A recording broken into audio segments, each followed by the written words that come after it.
பலவீனமான பாஜக அரசை நம் முழக்கங்கள் மூலம் செயல்பட வைக்க வேண்டும் என்று திமுக எம்பிக்களுக்கு முதலமைச்சர் மு.க.ஸ்டாலின் அறிவுறுத்தியுள்ளார். சென்னையில் நேற்று மாலை நடைபெற்ற திமுக எம்பிக்கள் கூட்டத்தில் பேசிய அவர், தமிழ்நாட்டுக்கான கோரிக்கைகளை நாடாளுமன்றத்தில் எடுத்து வைத்து வாதாடவும் போராடவும் வேண்டும் என கேட்டுக் கொண்டுள்ளார். ஏராளமான வாக்குறுதிகளை மக்கள் மன்றத்தில் வைத்துள்ளதாக குறிப்பிட்ட ஸ்டாலின், அவை அனைத்தையும் நாடாளுமன்றத்தில் எடுத்து வைத்து செயல்பட வைக்க வேண்டும் என தெரிவித்தார். மேலும் நாடாளுமன்றத்தில் ஆக்கப்பூர்வமான விவாதங்களை முன்வைக்க வேண்டும் என்றும் மு.க.ஸ்டாலின் வலியுறுத்தியுள்ளார். ஆட்சி அமைக்க தேவையான அளவுக்கு செல்வாக்கை கூட பாஜகவால் அடைய முடியல. 370 தொகுதியில் வெற்றி பெறுவோம், 400 தொகுதியில் வெற்றி பெறுவோம்னு சொல்லி கடைசியில் 240க்கு இறங்கிடுச்சு பாஜக.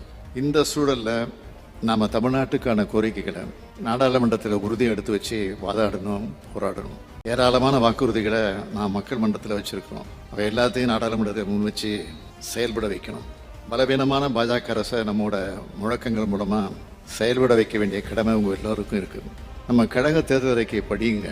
கழகத்தின் கடந்த கால நிலைப்பாடுகளை உணர்ந்து தெரிந்து பார்லிமெண்ட்டில் பேசுங்க. நாடாளுமன்ற விவாதங்கள் எடுத்து படிங்க. நாடாளுமன்றத்துக்கு தவறாமல் போகணும். முன்னதாக திமுக எம்பிக்கள் கூட்டத்தில் 5 தீர்மானங்கள் நிறைவேற்றப்பட்டன. நீட் தேர்வுக்கு முற்றுப்புள்ளி, நாடாளுமன்ற வளாகத்தில் அகற்றப்பட்ட காந்தி, அம்பேத்கர் சிலைகளை மீண்டும் அதே இடத்தில் நிறுவ வேண்டும், ஜூன் 14ஆம் தேதி கோவையில் முப்பெரும் விழா உள்ளிட்ட 5 தீர்மானங்கள் நிறைவேற்றப்பட்டன.